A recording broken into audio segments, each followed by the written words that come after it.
Yung unang-unang tanong ko kadalasan, may onting kabigatan pero magre-relate siya sa lahat ng pag-uusapan natin. So, ang unang-unang tanong is, bilang artist, para sa'yo, what does it mean to be an artist? What does it mean to be an artist? Kahit Filipino naman ang sagot. Sipin ko muna. Oo, sige. Ngayon lang kasi natanong sa akin yan eh. Hmm. What does it mean to be an artist? Siguro para sa perspective ko lang. Mm. Kasi bilang artist,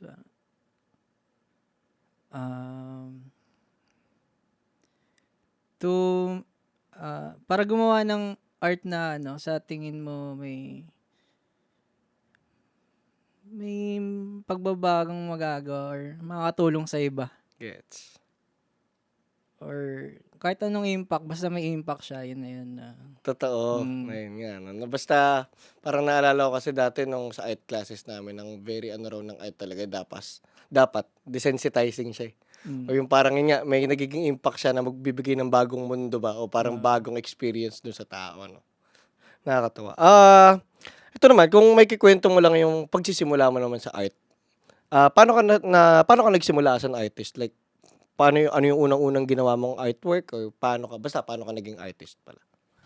Paano naging? Simula nung elementary pa lang, nagdo-drawing na ako eh. Mahilig ka talaga mag-drawing? Mahilig ako mag-drawing ng kotse. Kotse? Kotse. Hanggang ngayon, di ba? Nag-drawing ka pa rin ng kotse, di ba? Live Nakita ko yung mga ni Jimbo ito. Tapos, ang nangyayari kasi nun, si Vince Santa Maria. Nag-guess ko rin yun.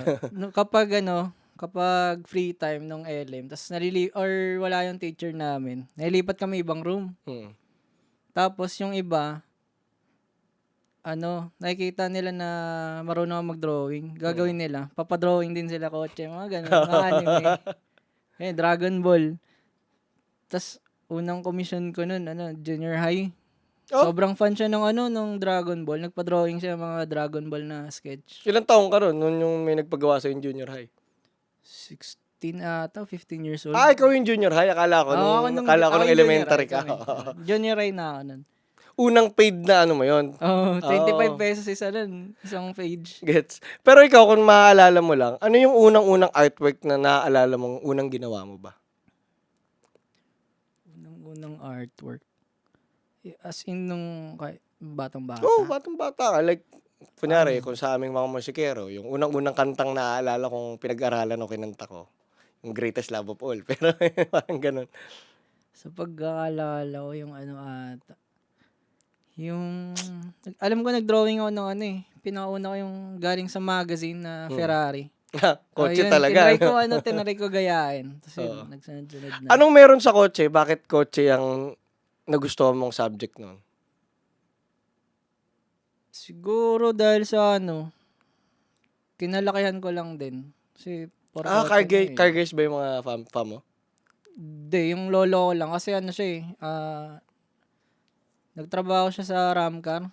Ano yun? Gumagawa ng kotse. Ganun. Nag-assemble. Tapos nagme-mekaniko rin. Pero hindi ka collector ng mga Hot Wheels dati, mga ganun. Collector. Collector rin hanggang nga. ngayon. Naisip ko, sabi ko, kaya doon ka mapapractice pag nakikita mo talaga yung... Oo. Tawag dito,